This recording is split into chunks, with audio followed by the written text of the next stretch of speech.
হতো।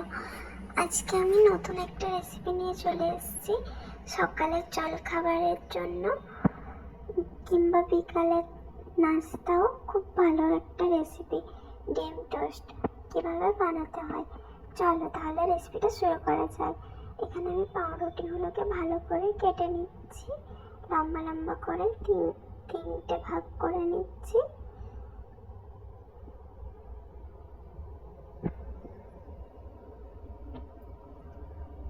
পাউরুটিটা আমার কাটা হয়ে গেছে। এখানে আমি পেঁয়াজ কুচি, কাঁচা লঙ্কা কুচি আর 4-5টার মতন ডিম নিয়ে নিয়েছি, আর একটুখানি নুন নিয়ে নিয়েছি, আরও 2টা এক্সট্রা ডিম নিয়ে নিলাম। এবার গ্যাসটা অন করে দিলাম, দিয়ে তেলটা পুরো তাওয়াটাই ভালোভাবে ব্রাশ করে দিলাম, দিয়ে পাউরুটিটা ভালোভাবে ডিমে ডুবিয়ে দিয়ে দিলাম।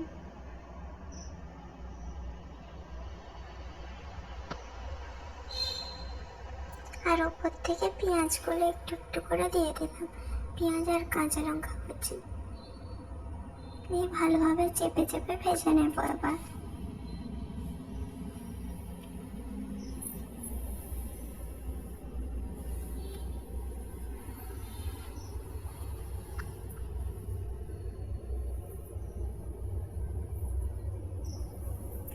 হয়ে গেছে, ওগুলো এবার নামিয়ে দিলাম, দিয়ে আরও কিছুটা 1 চামচ মতন তেল দিয়ে দিলাম, দিয়ে এটা একটু অন্যরকমভাবে করলাম। ডিমটা প্রথমে দিয়ে দিলাম, তার উপর পাউরুটিগুলো দিয়ে দিলাম 3টে।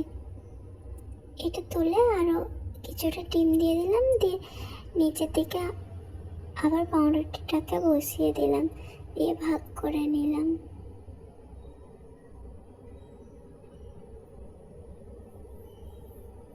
দিয়ে ভালোভাবে চেপে চেপে ভেজে নিলাম।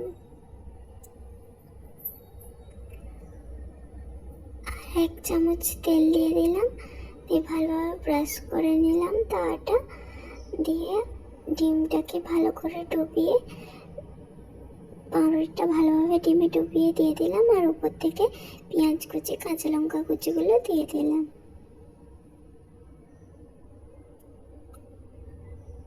আরও কিছুটা ডিম ছিল, সেটাও আমি উপর থেকে দিয়ে দিলাম, দিয়ে ভালোভাবে চেপে চেপে ভেজে নিলাম। ব্যাস, তাহলেই আমাদের তৈরি হয়ে গেল হলো ডিম টোস্ট। আর এটাকে আমি ভালোভাবে শসা, গাজর কুচি, কাঁচা লঙ্কা কুচি, পেঁয়াজ কুচি দিয়ে ভালোভাবে উপরে ছড়িয়ে ভালোভাবে সস দিয়ে ডেকোরেশন করে নিয়েছি।